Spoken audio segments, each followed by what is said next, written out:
Mes bien-aimés dans le Seigneur, soyez bénis, bénis, bénis et encore bénis dans le nom puissant du Seigneur Yeshua Mashiach.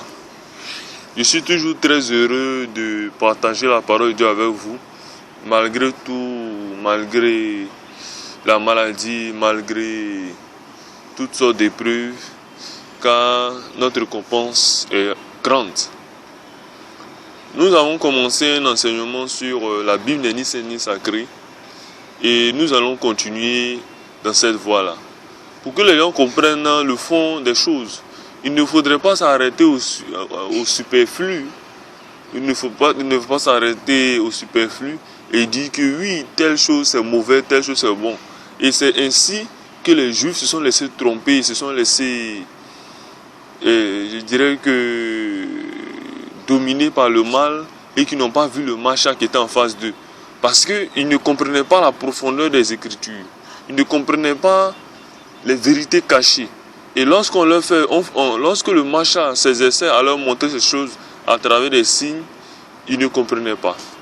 Et je vous assure, cet enseignement n'est absolument pas une erreur. Cet enseignement n'est pas une erreur. Si vous voulez, vous pouvez le considérer ou alors ne pas le considérer, selon ce que le Seigneur vous met à cœur. Car nous avons différents niveaux de foi. Pour les uns, le niveau de foi est un certain niveau, pour les autres, le niveau de foi est un certain niveau. Et c'est le Seigneur qui fait tout ça. Pour que tout soit un, pour que le corps soit parfait. Si la fonction de l'œil, si le pied doit avoir la fonction de l'œil, alors l'œil ne sera pas l'œil, le pied ne sera pas le pied. On les appellera autrement. Mais s'il y a un œil et qu'il y a un pied, c'est que le pied a la charge de marcher, de se déplacer autre, l'œil a la charge de voir, etc. Donc, chacun a sa charge dans le corps du Christ. Amen. Ok. Prenons le premier mot que nous avons médité. Il y a des frères qui m'ont demandé, mais pourquoi tu dis que la Bible n'est pas sainte ni sacrée? Est-ce une erreur? Qu'est-ce que tu entends par saint? Qu'est-ce que tu entends par sacré? Nous avons cité Éphésiens, tout est chrétien inspiré de Dieu. Tout ça, nous allons le voir aujourd'hui, dans la deuxième partie de cet enseignement. Donc, que le Seigneur bénisse ce moment que nous allons partager ensemble. Le mot saint. Je vais vous donner, c'est un exercice qu'on va faire ensemble. Prenez, si vous êtes sur un ordinateur quelque part, je ne sais pas où, mais prenez, cliquez dans la partie recherche de Google et tapez le mot saint. Tapez le mot saint. Vous allez trouver, quand vous allez trouver plusieurs sites. Mais j'ai retenu quelques sites à mon niveau, parce qu'on ne peut pas retenir tous les sites, il y a des millions de sites. J'ai pris le premier site de recherche populaire qui est Wikipédia, qui nous dit que le mot saint renvoie à des hommes et à des femmes, appelés aussi martyrs, ou à des anges.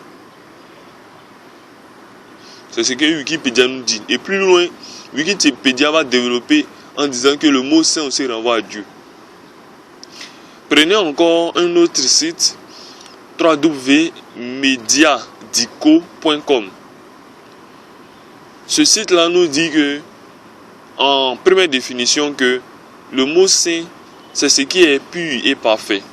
C'est ce qui renvoie à tout ce qui est pur et parfait.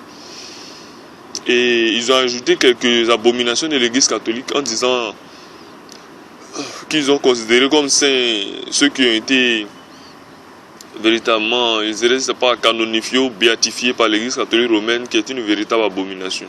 Mais nous n'allons pas prendre une telle définition.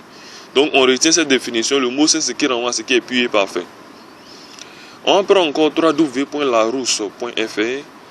Vous allez voir que le mot saint renvoie à un mot qui se dit de Dieu, qui est souverainement pur et parfait. Donc le mot saint dans la Larousse renvoie à tout ce qui se dit de Dieu, qui est souverainement pur et parfait. Donc, mes bien-aimés dans le Seigneur, vous avez vu que le mot saint renvoie à Dieu et le mot saint renvoie aux hommes. Amen. Et les hommes sont entrés en contact avec la sainteté véritable dans leur corps à travers le sacrifice de Mashiach. Sinon, la sainteté était étrangère au corps de l'homme. La sainteté était étrangère au corps de l'homme.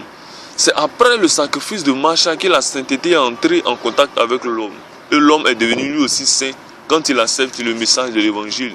Sinon, avant, la sainteté était étrangère au corps de l'homme. Et bien plus tard, nous allons voir l'âge de l'alliance et bien d'autres choses qui ont été déclarées saintes. Et quelle était cette attitude-là de la sainteté des objets saints et ces choses-là. Nous allons continuer avec le mot sacré. Donc, si on veut se référer à ces mots-là, les livres ne vont partir de cette catégorie-là. Ni dans la Bible.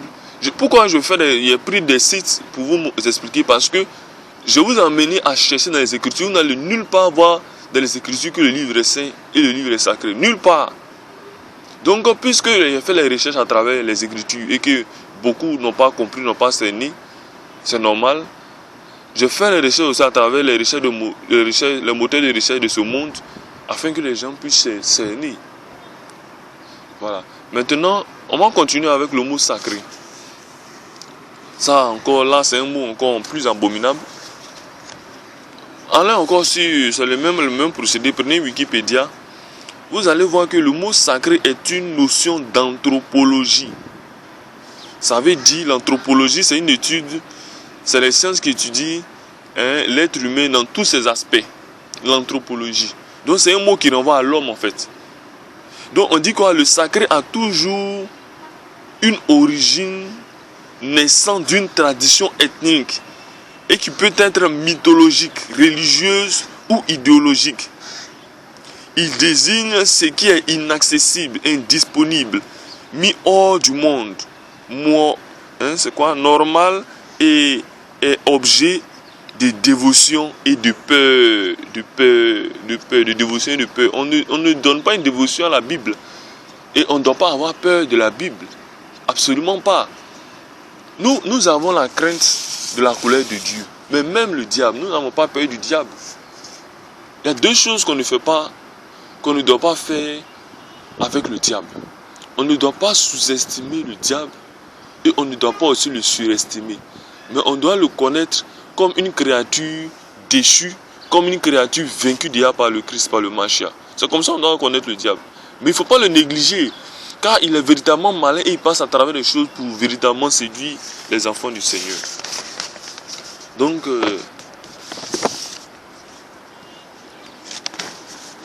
on va continuer cette fois-ci dans les Écritures et je vais vous montrer certaines choses. Je vais vous expliquer certaines choses véritables. Prenez 2 Pierre 2, à partir de 2 Pierre 3, à partir du verset 15 au verset 17. 2 Pierre 3, du verset 15 au verset 17.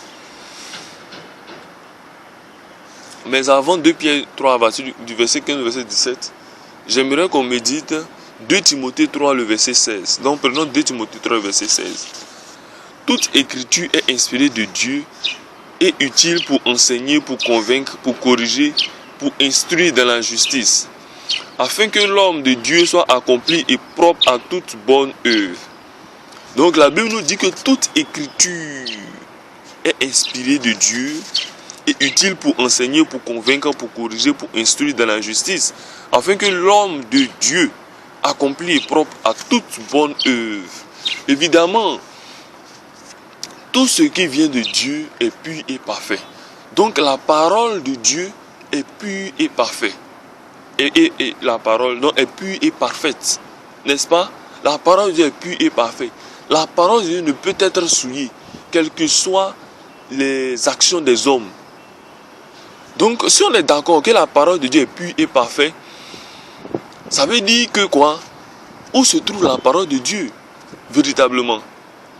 Où se trouve la parole de Dieu? Est-ce que la parole de Dieu se trouve véritablement confinée exclusivement dans la Bible ou la parole de Dieu se trouve autre part? Ça, c'est une très bonne question.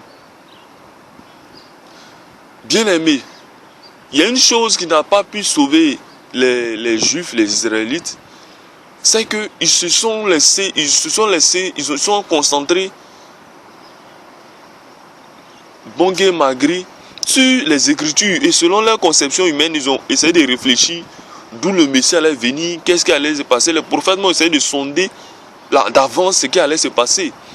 Mais ils se sont heurtés à une chose, ils ne pouvaient pas comprendre. Et même quand le Messie était devant eux, ils ne pouvaient pas savoir que c'est lui le Messie. Mais les choses ont été changées. Pour nous, le Seigneur nous a fait grâce d'un esprit, qui est l'Esprit Saint. Et c'est cet esprit-là qui nous fortifie. C'est cet esprit-là qui nous, véritablement, qui nous vivifie. Et même la parole de Dieu qui est prêchée, c'est pas la parole de Dieu qui sauve, mais c'est l'esprit même, par l'action de l'esprit, que le Seigneur sauve ses enfants. Je vais vous dire une chose. Quand vous avez été à l'église catholique, pour vous mes frères bien-aimés qui avaient quitté l'église catholique, croyez-vous que c'est les Écritures réellement qui vous ont fait sortir? Parce que dans l'église catholique, ils prennent les Écritures et ils la lisent chaque jour, n'est-ce pas? Ils lisent les Écritures. Mais est-ce qu'ils comprennent ce qu'ils lisent? Non, ils ne comprennent pas ce qu'ils lisent. Ils sont sous un voile, ils sont sous l'abomination. Donc ils ne comprennent pas ce qu'ils lisent. Du 1er au 31, il y a même... Ils ont un livre là, j'ai un peu oublié le livret. Mais ce livret-là, dans ce livret-là, il y a tous les versets que tu dois lire dans l'année. Donc les catholiques prennent ce livret-là, ils mettent ça dessus et ils méditent ces versets-là dans l'année. Bien aimés mes frères dans le Seigneur, c'est véritablement triste. Le Seigneur agit par l'action de son esprit.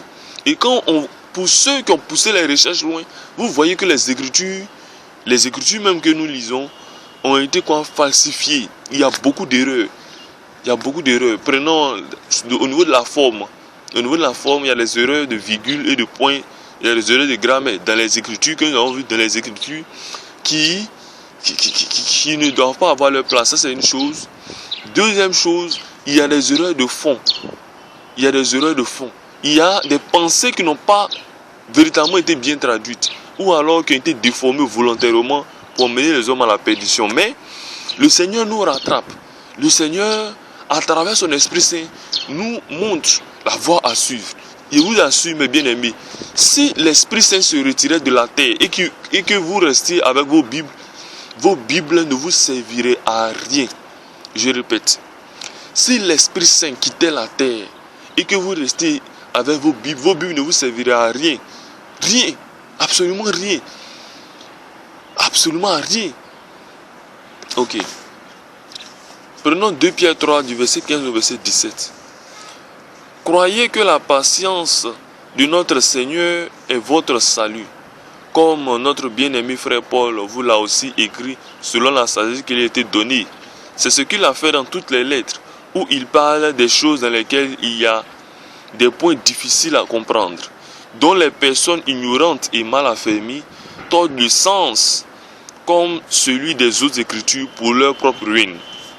Vous donc, bien-aimés qui êtes avertis, mettez-vous sur vos gardes, de peur qu'entraînés par l'égarement des impies, vous ne veniez à déchoir de votre fermeté. Amen. Que la parole de Dieu soit bénie. Donc, l'apôtre Pierre est en train de dire que des personnes mal affermies dans le corps, qui sont véritablement dans le corps du Christ, viennent semer le désordre, semer le trouble. Et quand on regarde dans les Écritures avec Hyménée et l'autre, son acolyte, qui sont passés après Paul dans une ville pour annoncer que l'enlèvement est déjà arrivé, que le Christ est déjà venu, pour enseigner une doctrine pernicieuse. Amen. Et Paul, je crois que plus loin, Paul a dit, j'ai livré leur corps à Satan, etc.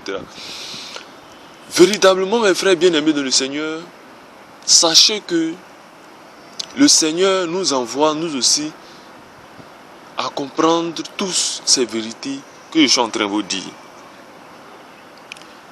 La Bible n'est ni sainte ni sacrée. Dieu est saint. Dieu est saint. On n'a même pas parlé de sacralisation au niveau de Dieu et au niveau des Écritures. Car le mot sacré est le mot le plus mal approprié. Parce que le mot sacré renvoie à une origine humaine. N'est-ce pas? Ok. La Bible,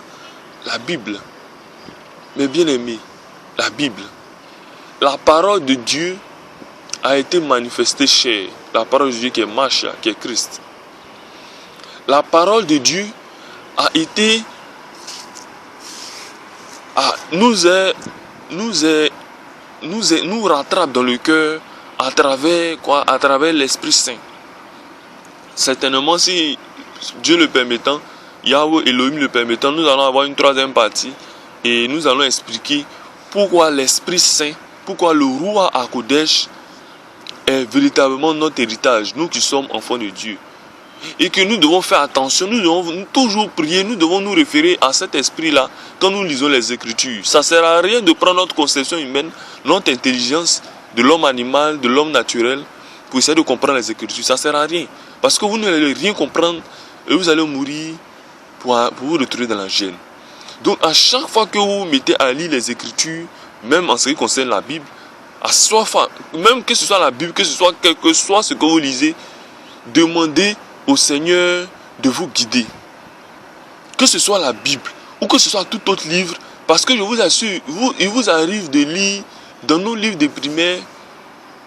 Quand je fais les recherches, j'ai vu qu'il y a des doctrines sataniques qui sont même dans les livres de primaire, qui sont inculquées à nos enfants. Mais si ces enfants-là ont l'habitude de prier, ont l'habitude de lire, de prier le Seigneur, afin que le Seigneur les éclaire, les enfants-là, dès leur jeune âge, ils feront attention. Bien évidemment, ils vont faire ce que le maître leur dit de faire, d'écrire, de mentionner ceci, de faire cela.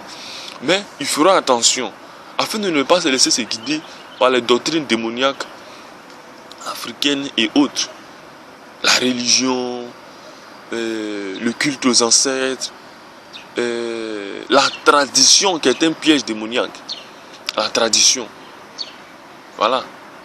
Et le Seigneur a eu à reprendre les Juifs en disant que vous laissez la parole de mon Père pour vous accrocher à votre vaine tradition. Oui, ils s'accrochent à leur vaine tradition. Quand les Juifs se plaignaient, pourquoi les apôtres ne lavaient pas les mains avant de manger? Le Seigneur les a repris en leur donnant l'enseignement que ce n'est pas ce qui rentre dans la bouche de l'homme qui le suit, mais ce qui sort de la bouche de l'homme. Et le Seigneur leur a dit, mais pourquoi vous vous accrochez à votre vaine tradition au lieu de vous accrocher à la parole même du Seigneur? Amen. À la parole même du Seigneur. Et la parole du Seigneur, c'est qu'on doit faire attention à ce qui sort de notre bouche. Mais ils ne savaient pas cela, donc ça donnait à l'abomination. Donc a dit des paroles abominables. Ok. La dernière fois, nous avons vu deux choses qui sont saintes et déclarées saintes dans les Écritures. Il y a Yahweh, il y a le nom de Yahweh, il y a Yahweh qui est saint. Il y a les hommes qui sont ceux qui ont accepté l'évangile, ceux qui ont accepté le Seigneur Yeshua comme Seigneur et Sauveur, ceux qui l'ont véritablement accepté et qui marchent selon ses voies, qui ont gardé ses commandements, sont déclarés aussi saints. Parce qu'en contact avec Dieu, à travers ce sang versé, à travers le sacrifice de l'agneau, ils sont aussi déclarés saints. Et donc, c'est le contact avec le Seigneur Dieu très haut qui nous rend nous saints. Et non la Bible. Et non la Bible. La Bible doit vous servir, est un outil pour vous. Est un outil, mais pas l'outil véritablement saint qui vous amène à vous à être saint. Non. Sans l'Esprit Saint, vous ne pouvez comprendre les paroles des Écritures et vous ne pouvez être saint. Premièrement. Deuxièmement, même sans la Bible, imaginez-vous, je laisse la Bible. Je vais prendre un exemple. Je laisse la Bible, je laisse tout ce qui est écriture, je vais dans une ville, sans la Bible de ma main. Je prêche l'évangile qu'il faudrait donner sa vie au Seigneur Yeshua comme Seigneur et Sauveur de ce monde. Des gens croient que Yeshua est le Fils de Dieu. Et le lendemain, certaines personnes meurent, moi je reviens sur Abidjan. Ou alors sur Yamsokro.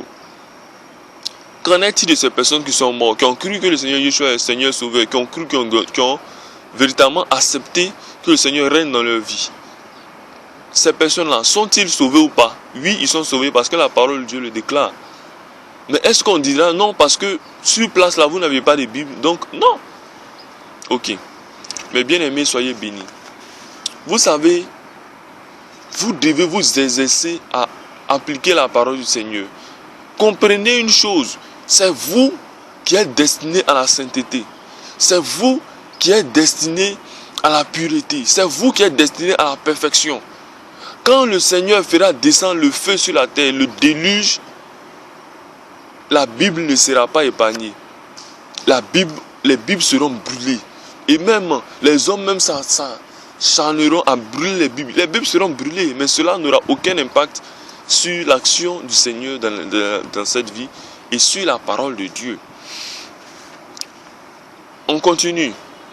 Je vais vous montrer quelque chose encore qui était saint dans l'ancienne alliance. L'âge de l'alliance. L'âge de l'alliance. L'âge de l'alliance. À un moment donné, vous savez, l'âge de l'alliance, le Seigneur a fait passer le message à Moïse, et Moïse et tous les autres, ils ont eu à appliquer, ils se sont appliqués dans la construction de l'âge de l'alliance. Amen.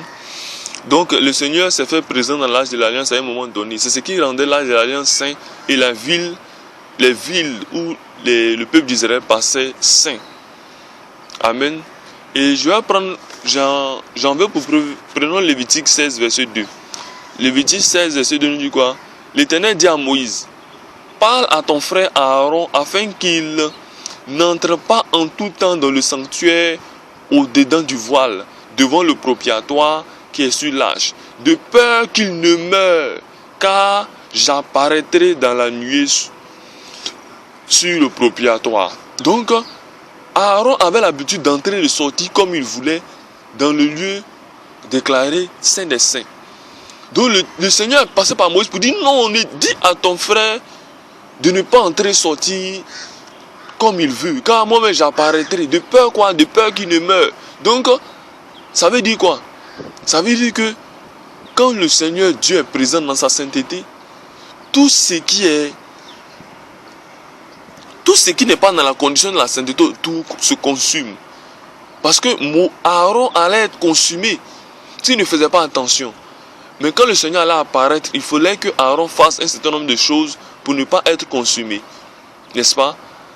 C'est pourquoi on a parlé de sacrifice, on a parlé de dîme dans la Sainte Alliance. Quand le sacrificateur Aaron faisait ces choses-là, cela apaisait le cœur du Seigneur et le Seigneur n'agissait pas. Mais si ces choses n'avaient pas été faites, le Seigneur agissait puissamment. Et il y avait des morts dans le peuple. Amen. Voilà. Mais nous savons que nous ne sommes plus sous la loi de la dîme, sous la loi de ces choses-là. Donc, nous ne sommes plus à cette étape-là. Malheureusement, pour ces personnes-là qui se mettent encore sur ces lois pour enrichir les satanistes, les pasteurs démoniaques qui ont pour Dieu l'argent. Nous allons prendre encore un autre verset pour montrer que Dieu présent dans l'âge de l'alliance a fait que l'âge de l'alliance était saint. Prenons 2 Samuel 6, verset 7. Lorsqu'il fut arrivé à l'ère de Nahon, Asa étendit la main vers l'âge de l'alliance et saisit parce que les bœufs le faisaient pencher. La colère de l'Éternel s'enflamma contre Uza et Dieu le frappa sur place à cause de sa faute. Uza mourut là, près de l'âge de Dieu. David fut irrité de ce que l'Éternel avait frappé Uza d'un tel châtiment. Et ce lieu a été appelé jusqu'à ce jour Péretz Uza. Mais bien aimé, le Seigneur a dit au peuple d'Israël, ne touchez pas l'âge de l'alliance. Mais le soldat qui est Uza, lorsque ils étaient sur le chemin et que les bœufs faisaient penser, pour lui, il pensait bien faire. Donc il a voulu toucher l'âge de l'alliance afin que l'âge ne tombe pas. Mais il était frappé de mort. David, serviteur du Seigneur, a été mis en colère, mais il n'a pas pu faire grand chose, car c'est l'Éternel qui a agi. L'âge de l'alliance étant saint, le Seigneur a donné une recommandation à suivre. Mais n'est-ce pas? Ce frère-là n'a pas suivi la recommandation, il a été frappé de mort. Amen. Mais bien aimé de le Seigneur, comprenez une chose. Dieu, Elohim dans sa sainteté, nous a donné un héritage. Aujourd'hui, nulle part vous ne verrez l'action de l'âge de l'alliance, nulle part. Nulle part vous ne verrez l'âge de l'alliance. Même si vous allez en Israël aujourd'hui, mais vous n'allez pas voir l'âge de l'alliance là-bas. L'âge de l'alliance a été caché. Et l'âge de l'alliance n'est plus sur terre actuellement. Il nous a été donné une autre âge de l'alliance, plus grande que la précédente. Parce que la précédente ne pouvait pas entrer dans l'homme. C'était un objet qu'on pouvait toucher. Il ne pouvait pas entrer dans l'homme. Mais Dieu agissait à travers l'âge, bien sûr. Mais l'héritage qui nous a été donné plus grand que l'âge de l'alliance, c'est quoi? C'est le Saint-Esprit, c'est le roi Kodesh qui même demeure dans nous, qui demeure dans l'homme. C'est pourquoi la Bible nous dit que nous sommes le temple de Dieu. Amen. Donc nous sommes devenus saints et ce qui représentait l'âge de l'alliance, ce qui représentait la sainteté d'hier, du peuple d'Israël, du temple d'hier, et représente aussi la sainteté d'aujourd'hui à travers le Saint-Esprit qui représente l'âge de l'alliance dans le temple que nous sommes. Donc le Saint-Esprit représente l'âge de l'alliance dans le temple que nous sommes. Cela sera un sujet développé une prochaine fois de façon profonde.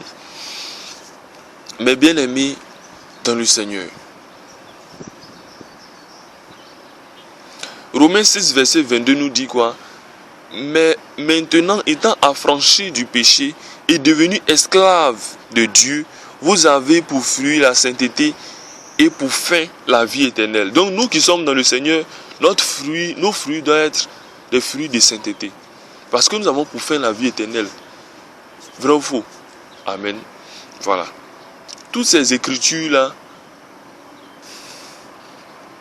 nous montrent une chose. Et je le dis, je le répète. S'il arrivait, vous avez vu des villes qui ont été inondées. À travers le monde, il y a actuellement Bamako qui a été au Mali, la ville du Mali qui a été inondée. Mais il y a eu plusieurs morts, des trentaines, des dizaines de morts. Mais croyez-vous qu'il n'y a pas de Bibles qui ont été détruites? Ok.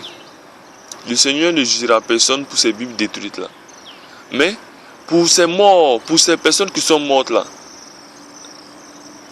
Dieu dit, la parole de Dieu dit dans le livre de l'Apocalypse que le Seigneur dira aux eaux, vomissez les morts qui sont dans votre sein. Le Seigneur dira à la terre, vomis les morts qui sont dans ton sein, n'est-ce pas?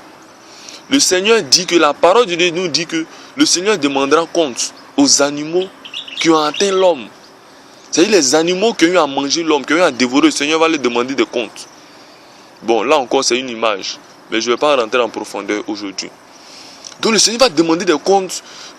Le Seigneur ne va pas demander des comptes à quelqu'un qui détruit la Bible.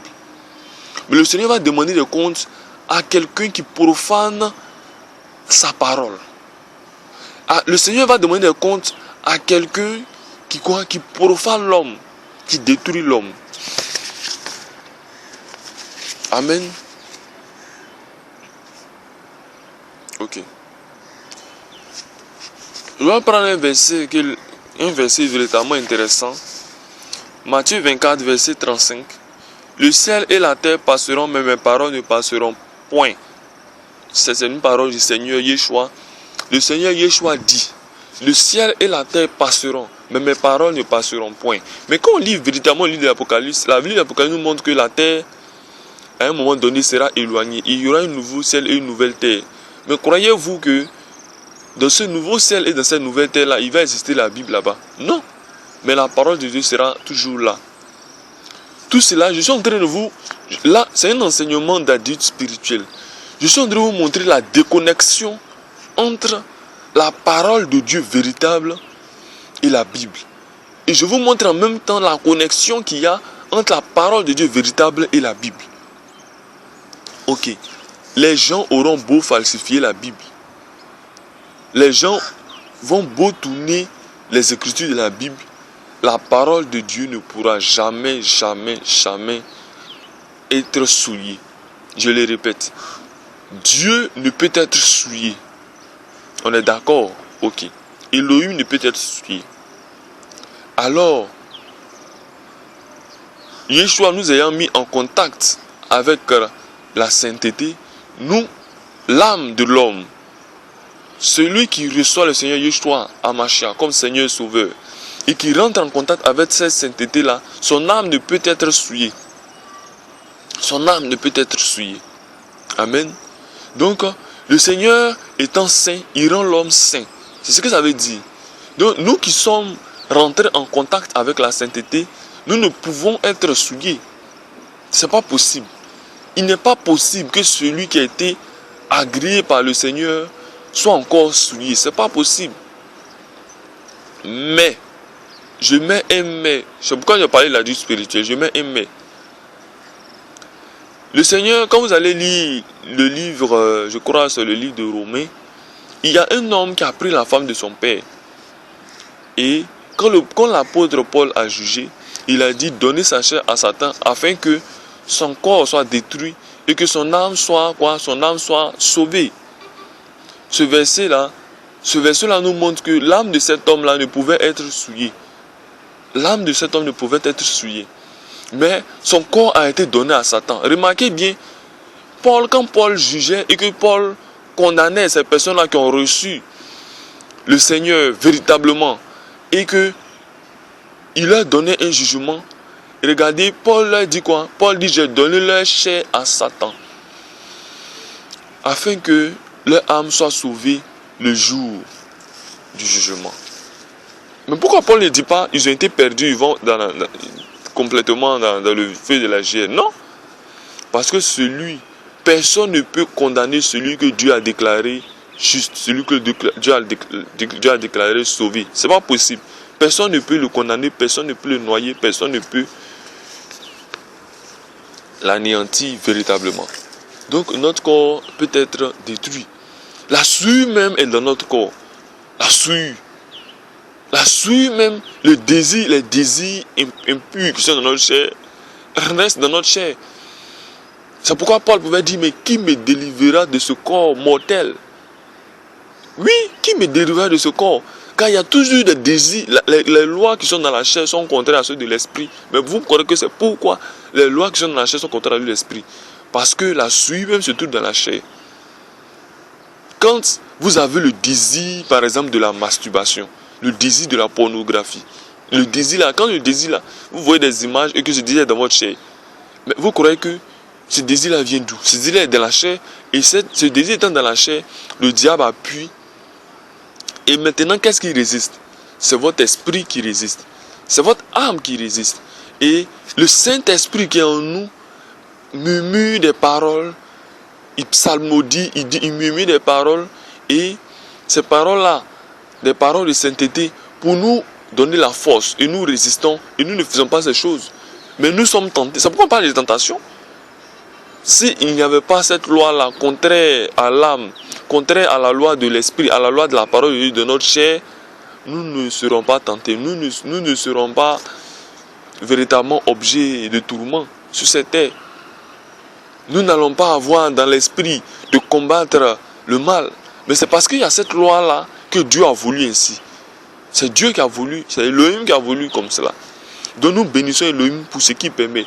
Car il y a ce combat-là qui est dans notre chair, que nous vaincons d'abord par la parole du Seigneur. Et dans le monde, il y a le combat qui est dans le monde que nous vaincons à travers encore l'obéissance à la parole du Seigneur. Mais bien aimé dans le Seigneur, je l'ai dit dans la première vidéo, je l'ai dit encore dans cette vidéo-là, que la parole de Dieu ne peut être objet de souillure. La parole de Dieu ne peut être objet de souillure. Une partie de la parole de Dieu a été confinée dans la Bible. Une partie de la parole de Dieu a été confinée dans la Bible. Et là encore, cette partie-là a été quelque part, il y a eu beaucoup de mauvaises traductions, il y a eu beaucoup d'égarements dans ces écrits-là. Mais le Saint-Esprit, le Seigneur nous amène à comprendre les choses. C'est si bien que deux personnes peuvent lire les Écritures, l'un ne comprendra pas, l'autre comprendra et il comprendra l'autre. C'est parce que la parole de Dieu vit à travers nous. Pourquoi la Bible dit que nous sommes des pierres vivantes? C'est parce qu'en réalité, les gens n'ont pas compris qu'en eux-mêmes se trouve la parole de Dieu. La parole de Dieu se trouve en nous, en nous-mêmes, en nous. Mais, puisque les gens n'ont pas compris cela, ils sont encore bébés spirituels.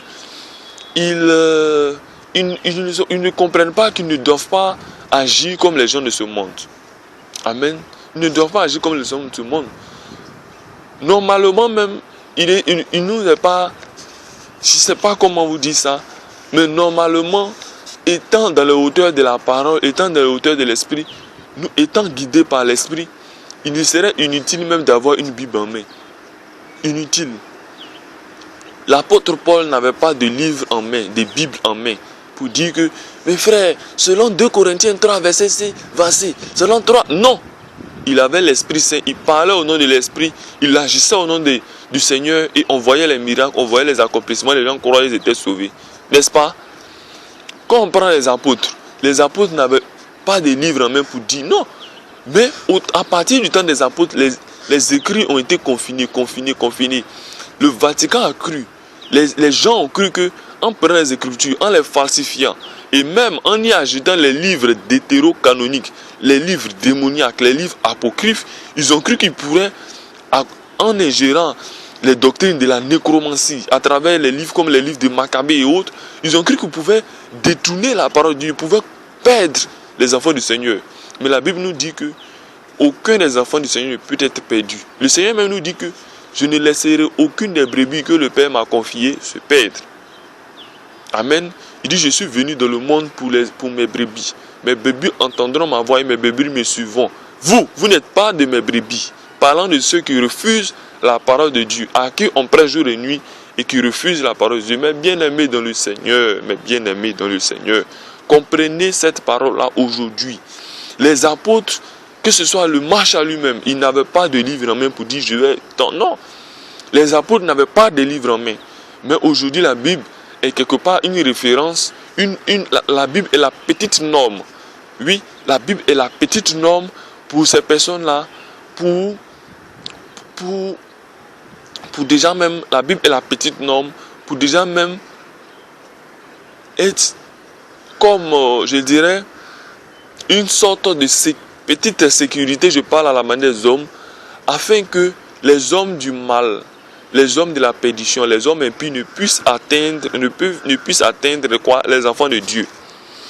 Donc, quand tout de suite, les gens recommandent de ne pas se marier, de l'homosexualité ou autre, les gens vont prendre la Bible et vont se référer pour dire oui, dans la Bible, il a été dit dans tel verset que l'homosexualité, Romains 1, etc.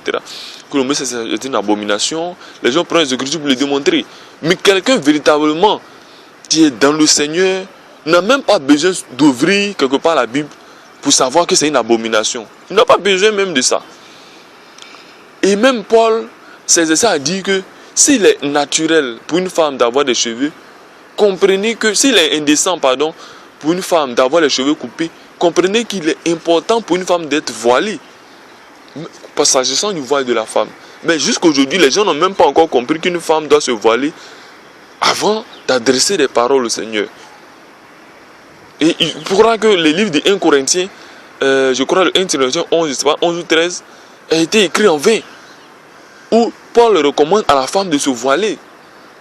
Pour eux, c'est vain.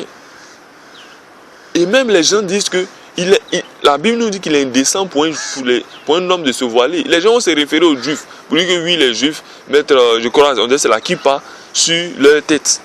Mais bien, frères, bien amis, est-ce que nous sommes Juifs? Nous sommes les héritiers d'Abraham. Nous sommes les vrais Juifs. Et nous devons obéir en tant que vrais Juifs à la parole.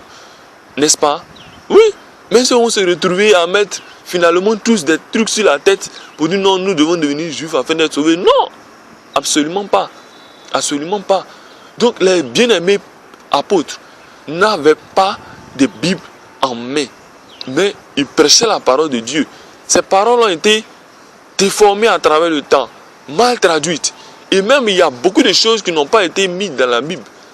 Et Luc, je crois que c'est le docteur Luc ou alors l'apôtre Jean, qui pouvait dire que il y a des choses qui n'ont pas mis dans les Écritures, dans la Bible. Il y a des choses qui n'ont pas mis dans la Bible parce que le Christ a fait beaucoup d'autres choses. Mais ils ont mis l'essentiel. C'est pour dire que tout ce que le Christ a eu à faire à travers les âges et à travers le temps où il était sur la terre ne peut être confiné dans un livre. C'est ce qui a été écrit, n'est-ce pas? À plus forte raison, dit que ce livre, ce petit livre que vous tenez en main là, est la parole de Dieu. Je vous le dis que la Bible est une norme. On est d'accord. La Bible est une sorte de référence. Mais quand vous devenez véritablement dans le Seigneur, véritablement, la Bible devient pour vous, en fait, vous-même vous devenez une référence. Et tous ceux qui sont, je demande à tous ceux qui sont encore bébés spirituels qui sont encore dans la naissance des choses, de se référer aux Écritures. C'est une norme en fait. C'est une norme. Donc, quand quelque part vous allez voir, et là même faites encore attention. Faites encore attention. Si un catholique me prenait à ce moment de la vidéo là, il va se dire, bon attends, il va prendre. Mais quand il va se trouver dans les livres apocryphes, et il va voir la prière au Maccabée, il va dire, mais il y a un tel frère qui a dit telle chose, voici c'est écrit, toute écriture inspirée de Dieu. Alors oui, le livre des Maccabées est inspiré de Dieu, voici. C'est pourquoi il y a cette guerre là à travers les âges. Non, il faut ajouter les livres apocryphes. Non, il faut ajouter les livres apocryphes. Mais quand on regarde bien, selon la volonté du Seigneur, est-ce que Dieu nous demande d'être nécromorphes? Est-ce que Dieu nous demande d'appliquer la nécromancie? Non, absolument pas. Mais quand on comprend cela, quelles que soient les démonstrations qui seront tirées quelque part dans les Écritures, même les Mormons nous disent quoi? Ils prennent des parties des Écritures et ils la tordent et ils disent que on peut faire la prière aux morts. Et même, ils vont plus loin.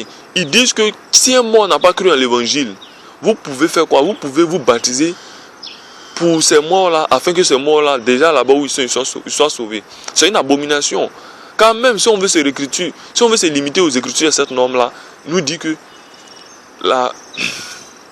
notre Dieu est un Dieu de vivant et non un Dieu de mort. La parole de Dieu a été donnée aux vivants. Si vous croyez, vous serez sauvés. Si vous ne croyez pas, vous ne serez pas sauvés. Mais le Seigneur, dans toute sa grâce, dans toute sa miséricorde, il est descendu dans les enfers pour annoncer la parole de Dieu là-bas même. Amen. Et vous savez ce qui s'est passé à la suite. Voilà. La parole de Dieu, à un moment donné, quand les gens nous feront la guerre, et que toutes les Bibles de la terre seront détruites, et que tous les sites internet seront brûlés et détruits, et qu'il n'y aura plus rien, nous serons toujours accrochés à la parole de Dieu. Nous serons toujours accrochés à la parole de Dieu. Et si vous êtes véritablement affermis, vous comprendrez que l'Esprit Saint nous prêche l'évangile nous-mêmes chaque jour. L'Esprit Saint nous parle chaque jour. L'Esprit Saint nous solidifie chaque jour. L'Esprit Saint nous fortifie chaque jour. L'Esprit Saint nous console chaque jour. Le Roi Hakodesh est pour nous notre soutien, notre appui. Vous comprendrez cela. Et même quand il arrivera que des bandits, lors d'une séance d'évangélisation, vous volent vos portables dans lesquels il y a des Bibles électroniques, vous volent vos Bibles, et que vous soyez brédus, vous soyez à même d'annoncer l'évangile, de prêcher la bonne nouvelle. Car vous êtes des pierres vivantes. Car vous êtes même porteurs de la bonne nouvelle. En vous, vous êtes des pierres vivantes. Vous avez en vous l'âge de l'alliance. Vous avez ce qui est saint, tout ce qui est saint. Le Seigneur, véritablement, mes bien-aimés, comprenez cette vérité-là. Comprenez cette vérité-là. Je ne dis pas que vous devez vous exercer à brûler les Bibles, à déchirer vos Bibles, non. Mais ce que je suis en train de vous dire, je suis en train de vous amener à mettre la parole de Dieu en pratique. Amen. À mettre la parole de Dieu en pratique. Je vais vous amener deuxièmement à faire quoi? À prier, à beaucoup prier, afin que le Seigneur vous fasse comprendre les Écritures. Afin que le Seigneur vous fasse comprendre les Écritures que vous voyez là. Pour vous qui n'êtes pas encore véritablement entrés dans le haut rang de l'adulte spirituel, des adultes spirituels. Afin que le Seigneur vous fasse comprendre les Écritures. Parce que les gens s'amusent même aux gars de versets. Même, regardez un peu sur internet, les gens s'amusent aux gars de versets. Quand tu donnes 2 Corinthiens temps, les gens ils donnent 2 Matthieu temps. Quand tu donnes 2 Matthieu temps, le donne 2 Éphésiens temps. Après l'autre prend Apocalypse temps. Et puis c'est devenu une guerre de versets, c'est devenu un jeu pour des gens. Les témoins de Jéhovah se mettent dans un coin, les évangélistes se mettent dans un coin, ils font des débats. Et même, on voit même des débats chrétiens et musulmans. C'est des débats même qui n'ont même pas de sens. Car pour ces personnes-là qui ont été en contact même avec la parole de Dieu, ils sont véritablement affermis et ils affermissent leurs frères que le Seigneur a prévu pour le salut. Mais pour ceux qui ne sont pas prévus le salut, c'est inutile. C'est inutile. Vous allez faire des guerres de versets jour et nuit, ça sera 0. Vous allez dire à quelqu'un que la dîme n'est plus d'actualité. Vous allez expliquer les démonstrations des âges, le mystère du sacrifice du marche du Christ. et tout, ça sera vain. Il va se confiner à l'ancienne alliance, il va se confiner à ces choses, il va dire lui ce qu'il a su, il va faire sa dîme, il va faire cette chose, parce qu'il sait pertinemment que s'il ne donne pas sa dîme, il sera mal vu dans son église, ils vont le mettre dehors. Mais comme il a peur de la tribulation, comme il a peur de ces choses-là, de la tribulation, il ne va pas le faire. Et même s'il sait que c'est vrai, les gens me vont plus loin en disant que, mais si ce n'est pas mauvais de donner la dîme, s'il est mauvais, qu'est-ce que je dis? S'il n'est pas mauvais de donner la dîme, alors je donne la dîme. Parce que ce n'est pas mauvais de faire du don, un don. Mais je dis qu'à notre époque, c'est mauvais de donner la dîme. C'est mauvais, c'est une malédiction. De la même manière qu'il y a Adam et Ève. Si Adam et Ève, nus de les s'habillaient, le Seigneur allait voir qu'il y avait anormalité. Il y avait une malédiction qui allait suivre. Parce qu'ils devaient être nus. Parce qu'ils ne comprenaient pas qu'ils devaient s'habiller. Nus, ils étaient nus. Amen. Ok. Ça, c'est un premier point. Mais quand ils ont été nus, quand ils ont mangé du fruit, quand ils ont consommé du fruit et qu'ils ont vu maintenant d'une certaine façon, amen, et que le Seigneur leur a donné de s'habiller, quand ils se sont habillés, aujourd'hui le Seigneur nous dit notre corps, il ne faudrait pas détruire le temple de Dieu, il ne faudrait pas se dénuder. Quand vous vous dénudez, est-ce que ça veut dire que on doit être comme Adam et Ève dans le jardin d'Éden, se mettre nus et puis se promener dans les rues? Non. Si quelqu'un aujourd'hui se met nu, le Seigneur va quoi? Va le frapper. Va le frapper, la colère de Dieu demeure sur lui. Quand il dit le frapper, ce n'est pas qu'il va le frapper immédiatement, mais le jour du jugement, il sera dans la géhenne. Amen. Mais c'est pareil. Nous avons fait les démonstrations. Là, je suis en train de vous montrer les choses selon comment il faut comprendre les choses, les Écritures. Quand on regarde même la dîme, hier, la dîme était payée. Le Seigneur même frappait ceux qui ne payaient pas la dîme, ceux qui ne respectaient pas l'ancienne loi. Mais aujourd'hui, le Seigneur agit ainsi. Non. Non. Mais si aujourd'hui vous payez la dîme, mais bien aimé, vous êtes dans la désobéissance complète. Vous courez vous-même vers votre propre ruine comme ça. Mais comme vous ne voulez pas retourner à ce modèle apostolique, ce modèle des églises de maison, ce modèle où nous sommes des gens qui seront isolés, reculés, persécutés véritablement, vous allez vous accrocher à la doctrine humaine, à la religion des hommes, à la tradition des hommes, et vous n'allez jamais entrer en contact avec l'évangile. Ne soyez pas surpris demain de ne pas être appelé enfant de Dieu et être jeté dans la géhenne. Si un jour nous sommes dans le royaume des cieux et que le Seigneur doit me demander de me justifier sur ce que je suis en train de dire, ce sera simple. Voici ma justification d'avance que je vais donner. Car le livre de Jacques 3:1 nous dit que nous, les prédicateurs de l'évangile, nous serons jugés sévèrement à travers tout ce que nous disons. Donc, je pèse bien mes mots quand je dis des choses. Je dis que nous devons obéir à la parole de Dieu. À la parole de Dieu, dont une partie a été confinée dans la Bible, qui est en quelque sorte une norme. Et donc, nous devons véritablement obéir à la parole de Dieu. Nous devons comprendre que nous sommes saints. Nous qui sommes les hommes, nous avons été sanctifiés à travers le sacrifice de l'agneau, à travers le sang de l'agneau versé pour nous. Donc nous qui sommes saints, nous devons nous exercer même à la sainteté, à donner des fruits de la sainteté. Et non à prendre des Bibles là, mettre au chevet du lit, mettre quelque part au coin de la maison et laisser, pensant que le diable aura peur. Non, même un démon, un sataniste peut attraper la Bible dans la main, il n'y aura rien. Il n'y aura rien. Il n'y aura absolument rien.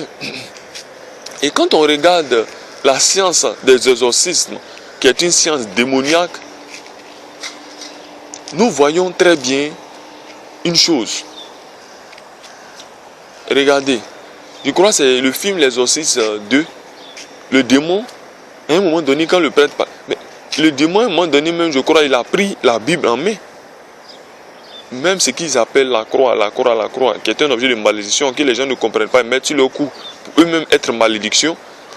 Quand il avait la croix, le démon a attrapé lui-même la croix pour lui montrer qu'il n'y a rien. Mais quand de par la bouche, l'homme commence à proférer la parole de Dieu véritable, à partir de ce moment-là, il y a action. Et le démon entre dans le tourment. Si vous êtes en face d'un démon, je vais vous faire Je vais vous poser une question. Vous êtes en face d'une servante de Satan, une sorcière. Vous prenez la Bible et vous la lapidez avec la Bible. Vous la giflez avec la Bible. Vous-même, vous l'enchaînez, vous déposez la Bible sur elle. Elle ne sera jamais délivrée de ces esprits démoniaques-là qui sont en elle. Jamais. Elle ne sera jamais délivrée. Mais si plutôt vous commencez à commander, ordonner à cet esprit-là, au nom du Seigneur Yeshua, de sortir, l'esprit va obéir à la parole qui sort de votre bouche, parce que c'est la parole de Dieu. N'est-ce pas?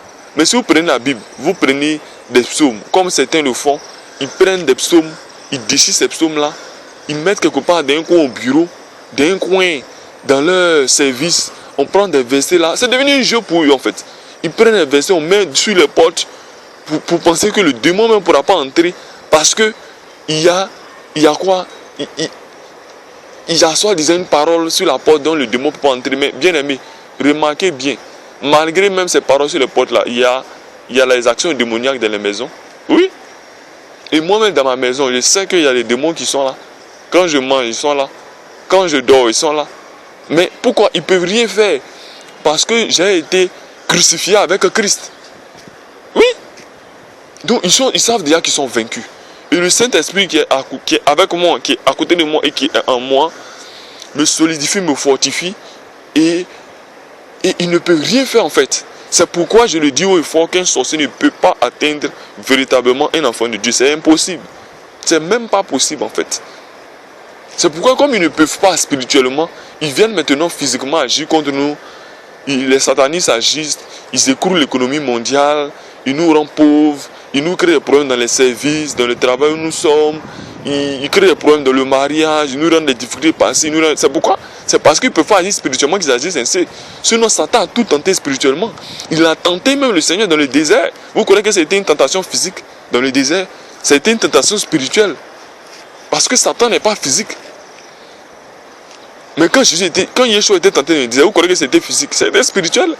Quand Yeshua là-bas, il a déclaré 2 Corinthiens 3 verset 1, 2 Justes 3 verset 2 Samuel. Non, il a donné la parole de Dieu. Satan savait. Mais Satan lui-même, qu'est-ce qu'il a fait? N'est-ce pas la parole de Dieu qu'il a dite pour tenter? Satan a dit la parole de Dieu. N'est-ce pas? Mais puisqu'il a déformé cette parole-là, et puisqu'il n'était pas dans la volonté, puisqu'il n'est et ne sera jamais dans la volonté du Seigneur, le Seigneur maintenant lui a montré véritablement le sens des Écritures. Et finalement, Satan, il s'est rétracté, il est parti. Après avoir tenté le Seigneur, et après avoir échoué, comme il est de son habitude d'échouer. Vous voyez, Satan même, le deuxième nom de Satan, c'est l'échec. C'est l'échec. Satan va toujours échouer pour diffamer l'écriture. Échouer pour corrompre l'écriture, pardon. Échouer en passant par les faussaires, par la diffamation. Échouer par la corruption. Il va échouer en essayant de corrompre les enfants du Seigneur, en essayant de les mettre à l'écart, en essayant de les isoler, de les anéantir complètement, en essayant d'étouffer la parole. Car la Bible nous dit que même les portes du séjour des morts ne pourront pas arrêter ce qui a commencé depuis le sacrifice du Seigneur. Les portes du séjour des morts ne pourront pas arrêter. Non, les portes du séjour des morts, les portes du séjour des morts ne pourront pas l'arrêter au Saint-Esprit du Seigneur. Alors là, j'ai été sous l'action de l'Esprit et des paroles sont sorties. Voilà. Donc, les portes du séjour des morts ne pourront pas l'arrêter. La Bible nous dit que ça ne sert à rien de parler en langue si les gens ne pourront pas te comprendre. Si tout à l'heure, là, je me mettais à parler en langue et que vous ne comprenez pas, ce sera du charabia pour vous. Et je ne serai absolument pas... Je ne dirai rien en fait pour vous. Parce que vous n'allez pas comprendre. Mais moi, je comprendrai. Les paroles en langue fortifient celui qui entend ces paroles. Et il adresse ses prières à Dieu. Sans lui et Dieu. Mais quand tu es en face des hommes, il faudrait parler normalement. Il faudrait que les hommes te comprennent. Et même si tu parles en langue, il faudrait qu'un autre frère traduise pour que ça aide tout le monde. N'est-ce pas? Voilà.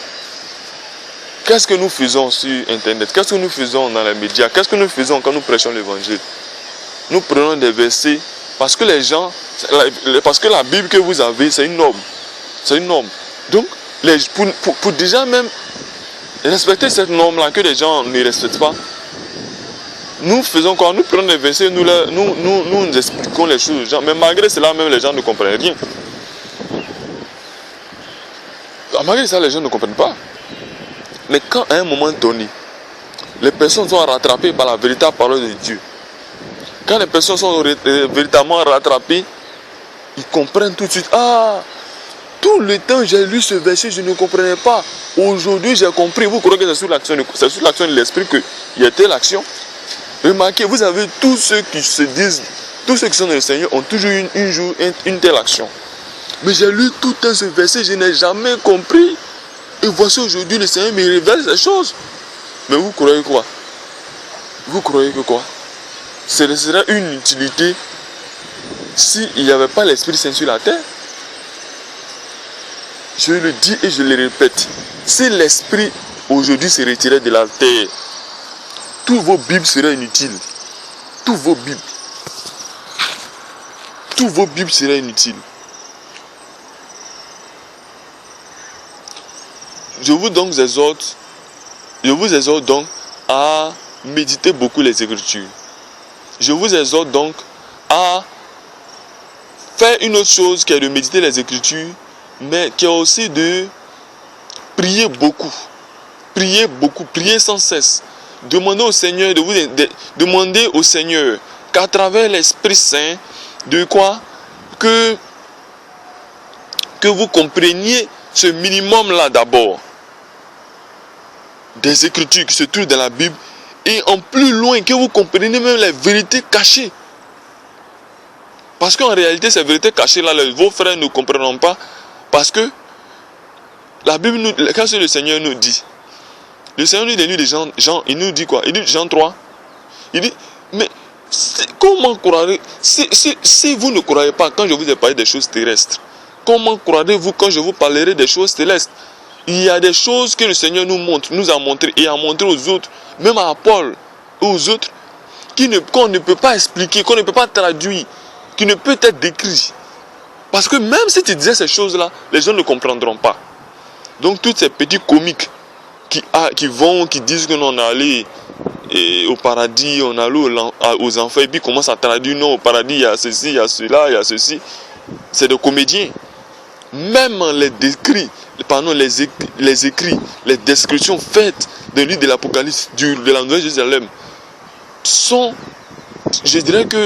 des énigmes. Parce que c'est tellement...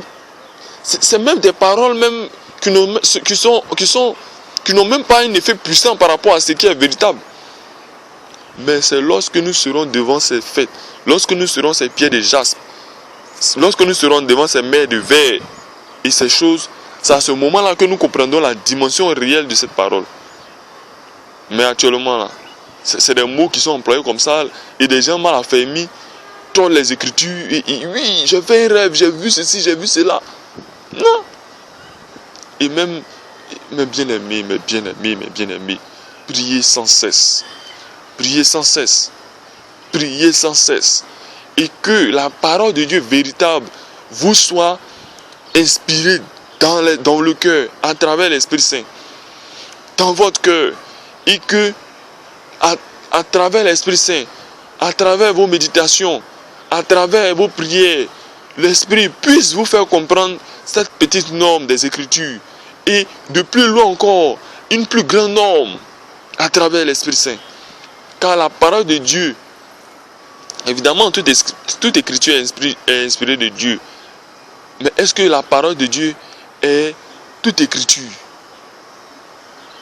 Est-ce que la Bible est toute la parole de Dieu? Non. C'est encore plus loin. La Bible n'est qu'une petite partie, c'est une portion, je dirais que minime de ce qui est véritablement la parole de Dieu. C'est pourquoi ceux qui sont véritablement adultes spirituels, ils s'exercent à eux-mêmes, ils s'exercent au fruit de l'esprit. Parce qu'ils comprennent qu'ils sont en réalité saints. Ils comprennent que le Seigneur les a sanctifiés et que leur destinée c'est la vie éternelle. Donc ils comprennent qu'ils doivent agir ainsi. Mais les gens même, ils se limitent véritablement à simplement la Bible et ils font quoi? Ils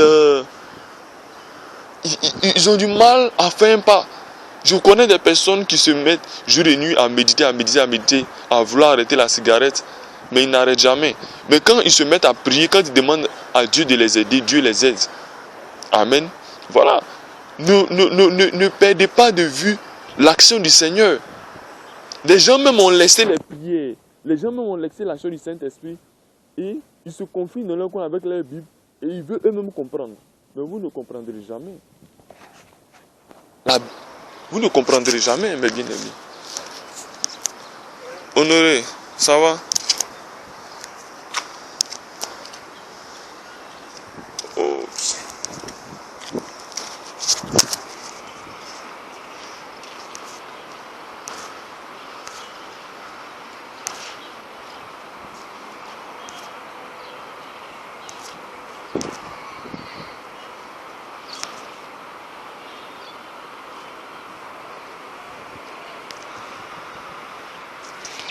Voilà véritablement ce que je veux vous faire comprendre.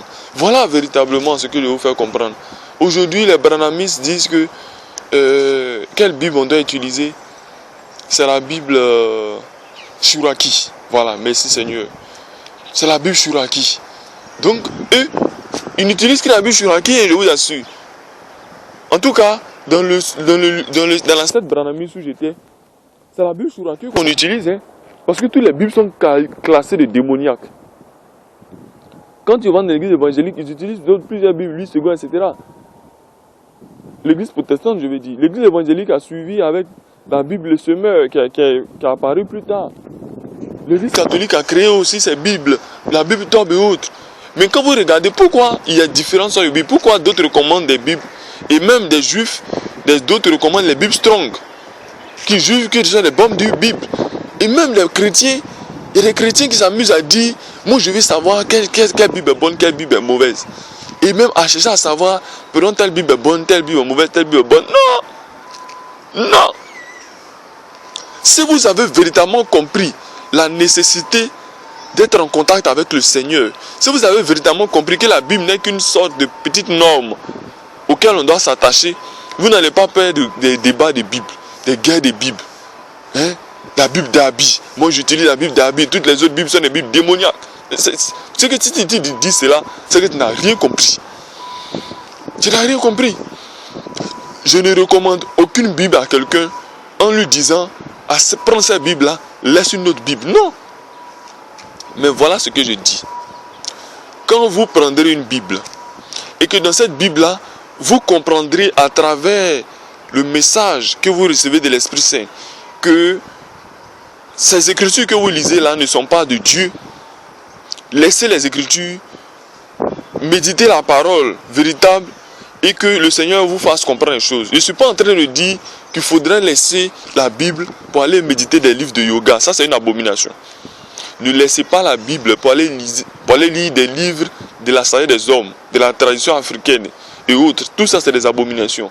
Ne laissez pas la Bible pour aller lire les livres écrits par les pasteurs, par les hommes. Tout ça, c'est des abominations. Parce que ça, ce n'est pas des écritures inspirées de Dieu, c'est des écritures de chiens. C'est des écritures de porc. C'est des écritures à brûler. Ce que je peux vous recommander de brûler même, c'est tous les livres des pasteurs, les livres écrits par les prêtres. Tous ces livres-là, c'est des livres de chiens. Vous devez brûler tous ces livres-là. Voilà. Mais la Bible, ce que vous devez faire avec la Bible, c'est de méditer le Seigneur. Qu'est-ce que je dis? C'est de prier le Seigneur afin que le Seigneur vous fasse comprendre ce minimum de normes-là d'abord. C'est un minimum de normes. Pourquoi il y a plusieurs traditions dans la Bible? Parce qu'il y a beaucoup de choses qui sont dites différemment. Telle personne dit une telle phrase comme ça, et une autre personne dit une autre phrase telle comme ça, et une autre personne dit... Mais si vous devez lire toute la Bible, j'ai un frère que je connais sur Internet qui a près de 10 à 20 Bibles. Et il veut comprendre, quand il prend un verset, il veut comprendre. Donc finalement même, il dit que Yeshua n'est pas Dieu. C'est après avoir eu combien de Bibles, Yeshua n'est pas Dieu. Il allait plus loin. D'autres même sont allés plus loin disant que Yeshua n'est qu'un ange. Il est l'un des anges choisis dans le ciel pour venir proclamer, faire des choses et puis les retourner. C'est une abomination. Mais est-ce que la Bible les a aidés en quelque sorte? Non, parce qu'ils se sont laissés séduire en fait. Ils n'ont pas compris qu'ils devaient rentrer en contact avec le Seigneur à travers des prières, entrer en contact avec l'Esprit Saint afin que l'Esprit les fortifie, afin que l'Esprit leur fasse comprendre les vérités cachées. Oui, je peux avoir toutes les Bibles, même la Bible top que les gens jugent, c'est une Bible démoniaque. Parce que écrite par l'Église catholique. Non, prenez la Bible top. Regardez, même quand vous prenez les livres apocryphes, quand vous prenez un livre apocryphe, quand on lit Maccabée, où il est recommandé la prière aux morts, quand vous prenez une telle Bible, un tel livre, et vous voyez une telle chose, vous comprenez automatiquement que ce n'est pas la volonté du Seigneur. Vous comprenez, quand vous lisez les autres écritures, quand vous méditez même, vous comprenez que la volonté du Seigneur, c'est qu'on ne soit pas en contact avec les morts, n'est-ce pas? Donc déjà même, vous voyez que c'est une abomination. Mais si vous devez vous confiner dans cette écriture de telle manière que oui, comme c'est écrit, donc c'est ça, automatiquement vous êtes piégé. Automatiquement vous êtes piégé. Parce que vous allez lire, oui, moi j'ai lu le livre de Maccabée, qu'il faut faire la prière aux morts. Vous allez dire que oui, automatiquement, même la prière aux morts, les Mormons, je suis allé une fois rencontrer des Mormons et ils m'ont montré un livre, un écrit de Paul. Un écrit de Paul où Paul parlait, je crois, des baptêmes des morts, quelque chose comme ça. Et ils m'ont dit que voici ce que Paul voulait dire. Ils ont tordu le sens des écritures de Paul parce qu'ils sont mal affermis. Parce qu'ils sont mal affermis. Mais c'est pour leur propre ruine, comme on vient de le lire. C'est pour leur propre ruine, en fait. C'est pour leur propre ruine. C'est pour leur propre ruine. Ils ont même des écritures de la Nouvelle Alliance. Prenez ça pour faire des choses. N'est-ce pas? N'est-ce pas? Et aujourd'hui, toutes les écritures ont été falsifiées.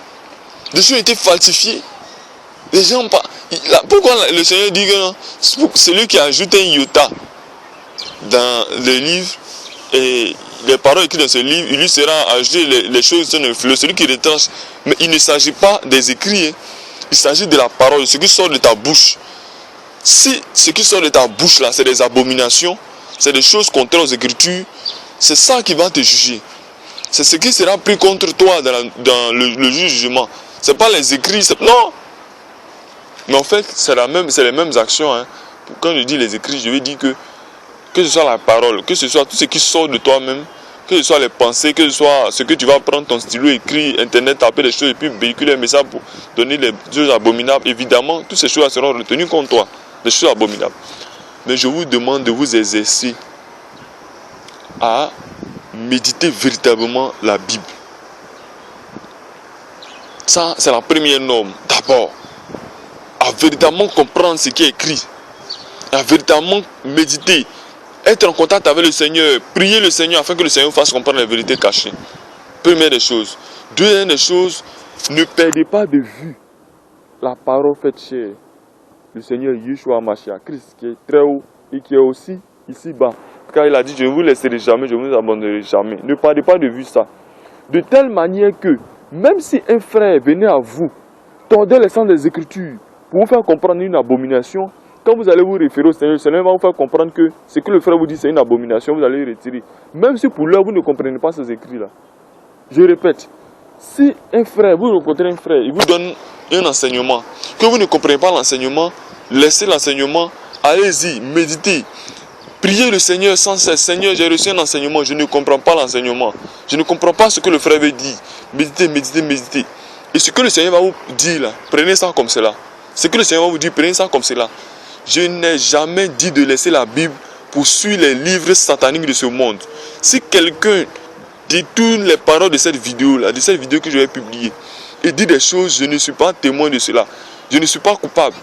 Je n'ai jamais dit de laisser la Bible et de prendre tous ces livres sataniques qui sont dans le monde et de s'en inspirer. Jamais. Si je le dis, je serai moi-même un impie. Je n'ai jamais dit cela. Je n'ai jamais dit de laisser la Bible pour aller ailleurs. Non. Au contraire, je vous dis que la première marche d'un chrétien, c'est la Bible. La deuxième marche d'un chrétien, c'est l'Esprit Saint. C'est la parole même. La troisième marche d'un chrétien, c'est le Seigneur lui-même. La quatrième marche d'un chrétien, c'est la parole de Dieu. Mais en réalité, toutes ces marches-là que j'ai dissociées là, sont confinées en une même marche. Mais pour vous faire comprendre, c'est pourquoi j'ai décortiqué. la parole de Dieu n'est pas confinée seulement que dans la Bible. Mais la Bible est comme une norme. Si il vous arrive d'avoir une vision, et que dans votre vision, vous rencontrez un soi-disant esprit qui se présente comme Saint-Esprit et qui vous dit masturbez-vous. Quand vous allez suivre cette norme-là qui est dans les Écritures, et que vous allez voir que le Seigneur nous demande de ne pas nous adonner au désir de la chair, au plaisir mondain, vous allez comprendre tout de suite que cette parole-là est une parole démoniaque, d'un esprit démoniaque. Quand l'apôtre nous dit que si un ange ou un esprit venait vous dire, prêchez un autre évangile que ce que vous avez prêché, qu'il soit anathème, qu'il soit anathème, qu'il soit anathème, n'est-ce pas? Qu'il soit anathème. Donc véritablement, comprenez ces choses, mes bien-aimés. Comprenez ces choses-là. À éviter les guerres de versets. Non. 2 Timothée 1, 3 Éphésiens 1. Quand un frère vous donne un message, essayez de comprendre véritablement le message qu'il veut donner. La Bible est la première norme d'un chrétien. La première et unique norme d'un chrétien sur cette terre, comme livre de référence. Il n'y a pas un autre livre qu'on doit avoir comme livre de référence. Première des choses. Donc, si vous avez 1000 Bibles, ne prenez pas une Bible, vous allez laisser à gauche, une Bible, vous allez mettre à droite, une telle Bible est maudite. Non, prenez toutes ces Bibles-là, mettez. Amen. Mais comprenez que toutes ces Bibles-là vous seront inutiles si vous n'avez pas l'Esprit Saint pour vous faire comprendre. Si vous ne priez pas véritablement le Seigneur. Et une fois que vous êtes en contact avec le Seigneur, automatiquement la parole de Dieu vous sera révélée. La véritable parole de Dieu vous sera révélée. Tous ces écrits-là que vous ne comprenez pas, vous allez comprendre la source spirituelle de l'écrit.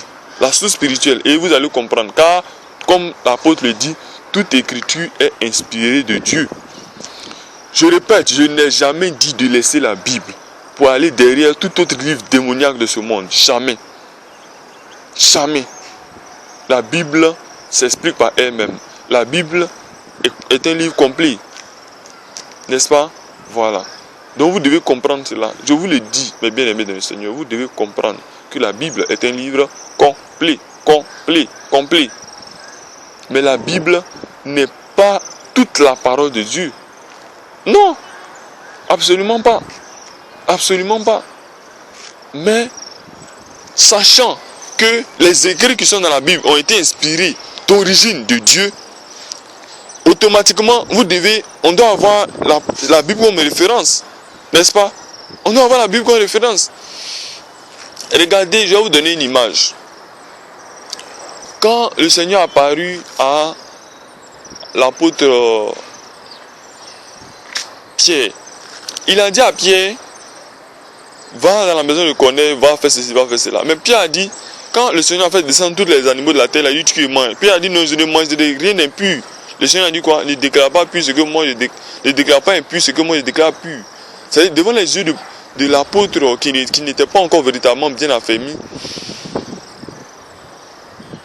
Il avait encore la tradition juive dans son cœur. Ça, c'est une première chose. Deuxième chose, il avait ses jugements de l'homme. De telle chose est pure, telle chose est impure. Ces enseignements stupides qu'il a reçus dans l'ancien temps. Je dis stupide, ne déclarant pas la parole de stupide. Car hier, il avait été dit dans le livre de Lévitique qu'il ne fallait pas manger tel animal, il ne fallait pas manger telle chose. Ce n'est pas ces paroles qu'il dit stupide. Mais je juge toutes ces traditions-là, africaines, toutes ces traditions-là qui recommandent à notre ère actuelle de ne pas manger ces choses-là. Voilà. Donc c'est pourquoi il dit, quand je parle, il faudrait que vous compreniez en fait. Vous n'ayez pas un esprit borné à des discussions, de discuter forcément sur des petites choses, des discussions de mots. L'apôtre Paul nous dit que ceux qui s'exercent à des discussions de mots, ils sont quoi? Ils chavirent, leur navire arrive, ils font naufrage. Parce qu'ils ne cherchent pas à comprendre la pensée véritable de celui qui parle, donc ils font naufrage. Et même ceux qui ne cherchent pas à comprendre la pensée véritable de Dieu, ils feront naufrage. Car ils diront oui, comme Saül a fait la nécromancie en invoquant la médium, et que est-ce que le prophète, je crois que c'était le prophète Samuel est revenu, alors véritablement, c'est que véritablement on peut faire ces choses, et il va prendre quelques petits versets, ça et là, se conformer dans sa thèse qu'on peut rappeler les morts, de leur sommeil, on peut faire ceci, on peut faire cela. N'est-ce pas? Et ils vont se perdre eux-mêmes. C'est pour leur propre ruine. C'est pour leur propre ruine.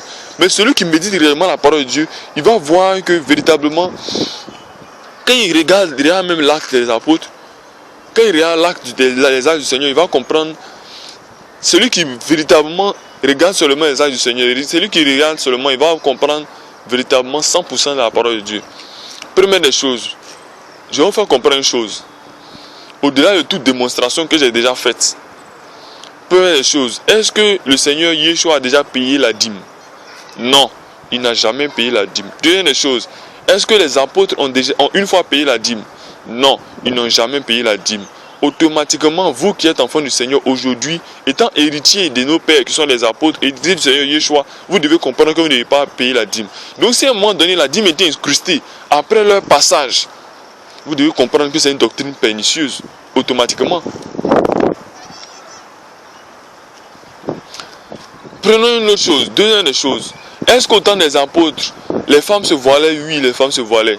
Est-ce qu'aujourd'hui les femmes se voilent avant de prier? Non, les femmes ne se voilent pas. Vous devez comprendre que là encore, il y a une doctrine pernicieuse qui est donnée. On va prendre une troisième chose. Est-ce que dans le corps du Christ, est-ce qu'un homme doit être appelé révérend?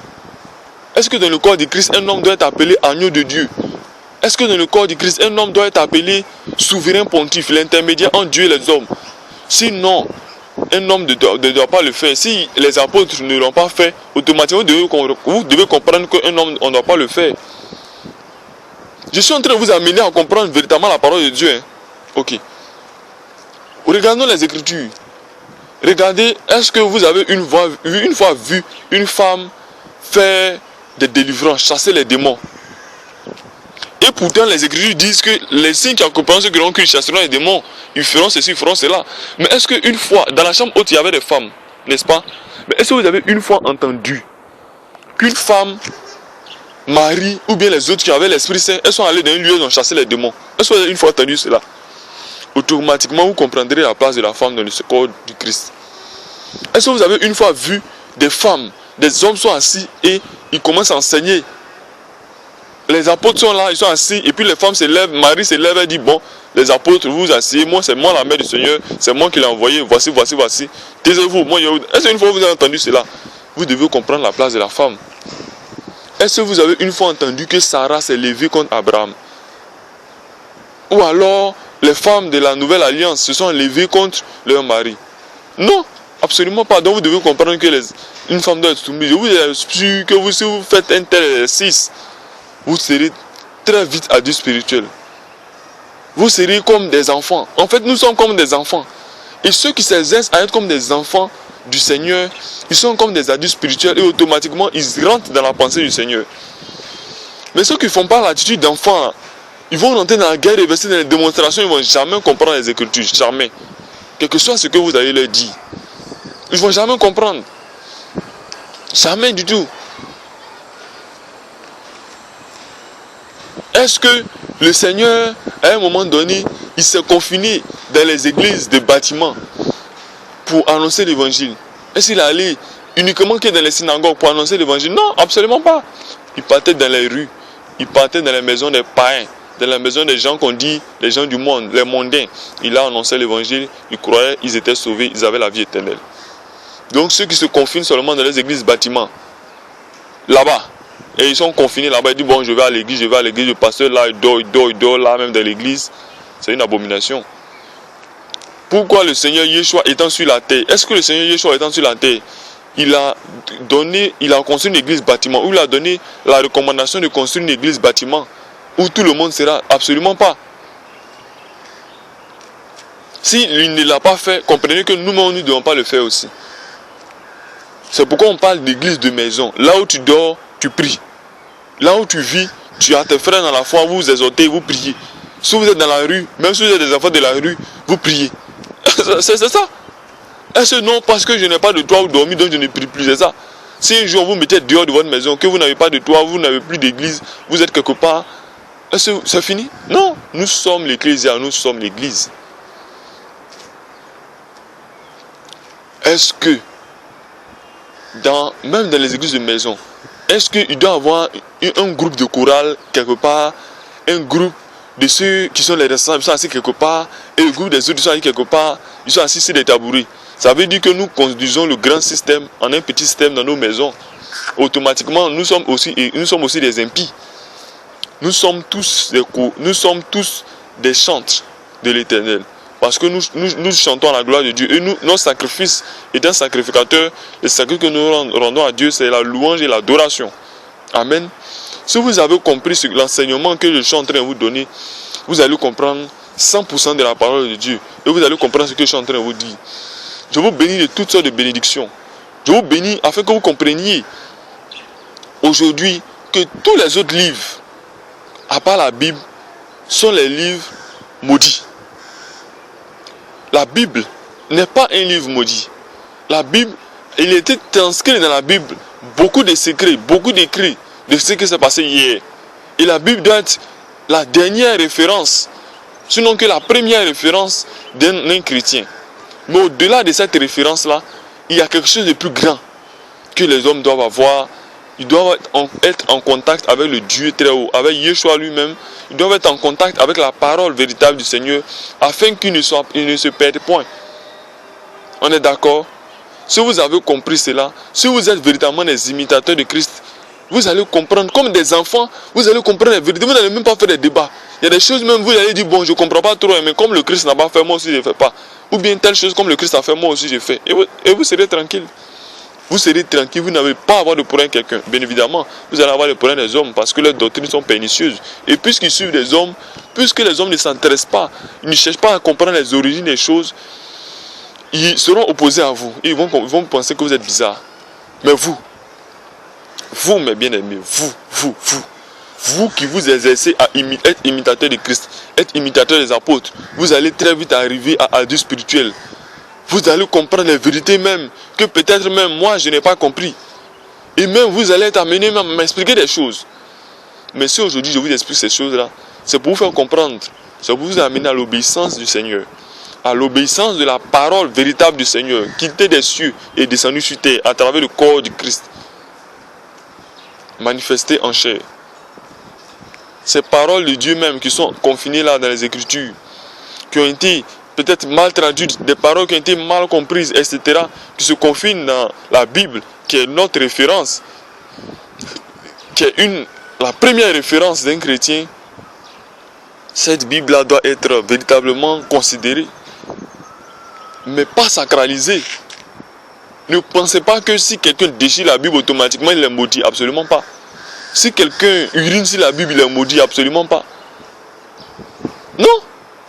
Mais si quelqu'un profane les Écritures en n'accomplissant pas ce qui est écrit ou bien ce qui est dit, automatiquement lui-même il se maudit. Automatiquement il devient un maudit. Je répète, si quelqu'un... Parce que la parole de Dieu est vivante sur la terre et ce n'est pas la Bible. Supposons que tu n'as personne dans la Bible et on va dans une religion, personne dans la Bible, ils n'ont pas la Bible. Et les gens s'amusent à blasphémer en disant qu'il n'y a pas de Dieu. Dans cette ville-là, tout le monde a athée. Les Écritures, la parole de Dieu condamne cela. Et quand vous venez, que vous faites des démonstrations qu'il y a véritablement un Seigneur, que vous faisiez comprendre les choses de la nature, le ciel, la terre, toutes ces choses qui ne peuvent être venues comme cela en vain, à partir de là même, les gens peuvent déjà comprendre. Tout ça, c'est la parole de Dieu, que la parole de Dieu est vivante. La parole de Dieu est vivante. Les gens ont voulu dire, ont voulu, et non seulement la parole de Dieu même, c'est Dieu lui-même. C'est pourquoi quand vous voyez dans la nature, quand vous regardez dans les oiseaux, les eaux, les arbres, le ciel, la terre, quand vous voyez toutes ces choses-là, vous voyez la manifestation de la parole de Dieu à travers le temps, à travers les âges. Quand vous voyez que durant tous les siècles, les eaux n'ont jamais envahi la terre à cause de la limite que le Seigneur a ordonné aux eaux. Quand vous voyez la voûte céleste, quand vous voyez les astres, vous comprenez la parole. C'est pourquoi Romains 1 nous dit que les hommes sont inexcusables. Prenez Romains 1, lisez. Les hommes sont inexcusables, car ils connaissent Dieu. C'est-à-dire que le fait même de savoir qu'il y a un ciel, il y a une terre, et que vous dites que vous ne croyez pas en Dieu, là, la Bible nous dit que vous êtes inexcusable. Ça veut dire que même celui qui n'a pas la Bible, et qui voit le ciel, qui voit la terre, et que pour lui, c'est né d'un bing bang comme ça, dans le monde, on est, et puis on est là comme ça, il est déjà condamné parce qu'il voit le ciel, il voit la terre, et puis il ne croit pas. Même s'il n'a pas la Bible, prenons Romains 1, il disait, les hommes sont inexcusables. Parce qu'ils ont vu même les réalisations. Regardez un peu les merveilles de ce monde. Regardez les beaux arbres. Regardez les belles fleurs qui viennent. C'est merveilleux. Mais la Bible nous dit que même si quelqu'un n'a jamais reçu la parole de Dieu, qu'est-ce que je dis? Si quelqu'un n'a jamais eu de Bible, il n'a jamais rencontré d'évangéliste, il a vécu toute sa vie, il sait qu'il a vu le ciel, il a vu la terre, il n'a pas vu autre chose, lui il a vu le ciel, il a vu la terre, puis il dit il est athée. La Bible dit qu'une telle personne, il est condamné. Il est condamné. Parce que la manifestation de la parole de Dieu, il y a le ciel est dans la manifestation de la parole de Dieu, la terre aussi. Tout ce qui nous entoure est la manifestation de la parole de Dieu. Tout ce qui nous entoure. C'est pourquoi les humains sont inexcusables. Quelqu'un qui dit qu'il n'a... Même un homme qui est quelque part dans l'Amazonie, qui est là-bas, et qui ne croit pas, qui ne croit pas qu'il y ait un Dieu. Dieu, même s'il croit qu'il y a un Dieu qui ne croit pas au Dieu véritable, encore il est condamné. C'est pourquoi il sera amené des évangélistes, il sera amené des hommes pour entrer en contact avec ces personnes-là, pour leur donner le vrai évangile, afin qu'ils comprennent qui est le vrai Dieu. Et une fois qu'ils ont compris, paf, ils ont la vie éternelle. C'est aussi simple que ça. Mais même si on ne sont pas arrivés à cette étape, ils n'ont pas compris, et qu'ils meurent, le fait qu'ils savent qu'il y a un ciel, qu'il y a une terre, et qu'ils se mettent à adorer du bois, ou les lots, automatiquement, ils sont disqualifiés. Automatiquement. Parce que le Seigneur même va les faire comprendre. C'est pourquoi la nature même de leur conscience même va les condamner en fait. Avant même d'arriver dans la Nouvelle Jérusalem. Avant d'arriver, le jour du jugement. Mais bien aimés dans le Seigneur, la parole de Dieu est... La parole de Dieu même est en nous. Car l'Esprit Saint est en nous. Mais si vous ne comprenez pas pour le moment ce que je suis en train de dire là, méditez les Écritures. Pour vous qui vous exercez à méditer les Écritures, faites-le, c'est une bonne chose. Les Écritures est la première norme que nous devons avoir, la seule norme que nous devons avoir à travers comme livre sur cette terre-là. Et au-delà de cela, nous devons être en contact avec le Saint-Esprit, nous devons être en contact avec le Seigneur. Nous devons véritablement être dans l'harmonie, dans la paix du Seigneur, avec le Seigneur, avec l'Esprit du Seigneur, et nous serons éclairés. Nous serons véritablement épanouis. Personne ne pourra nous séduire. Même s'il prenait une partie des Écritures pour qu'il la tordait, il ne pourra pas nous tourmenter. Parce que nous serons en contact avec le Seigneur. Et le Seigneur nous fera comprendre les vérités cachées. Mais bien aimés dans le Seigneur, j'ai été heureux de partager ce message avec vous. Si le Seigneur veut, on fera une partie sur le Saint-Esprit.